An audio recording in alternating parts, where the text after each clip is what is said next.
दाल बनौनी भात बनौनी नेमुआ अचार जी। दाल बनौनी भात बनौनी नेमुआ अचार जी।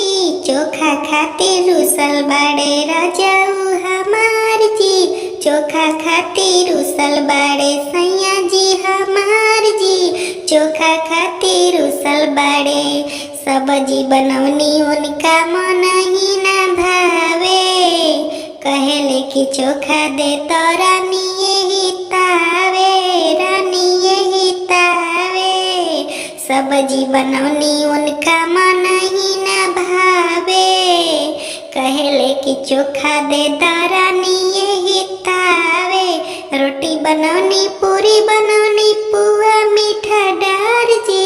रोटी बनौनी पूरी बनौनी पुआ मीठा डार जी। पुआ मीठा डार जी। चोखा खातिर उसल बाड़े राजाऊ हमार जी। चोखा खातिर उसल बाड़े सैया जी हमार जी। दाल बनौनी भात बनौनी नेमुआ अचार जी। दाल बनौनी भात बनौनी नेमुआ अचार जी।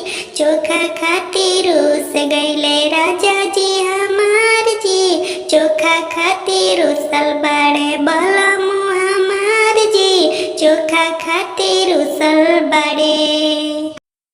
नमस्कार, प्रणाम। आप लोग कैसे हैं? उम्मीद करता हूँ अच्छे होंगे, स्वस्थ होंगे, तंदुरुस्त होंगे। सुबह सुबह का टाइम है और सबको गुड मॉर्निंग दोस्तों। जो हमारे बिल्लू कॉमेडी वीडियो को देखते हैं तो प्लीज़, आप लोग हमारे वीडियो को देखते हैं तो प्लीज़ एक बार ज़रूर चैनल को सब्सक्राइब करें और वीडियो अच्छा लगे तो अपने दोस्तों के साथ शेयर भी करें ताकि इंटरटेनमेंट सबका हो सके।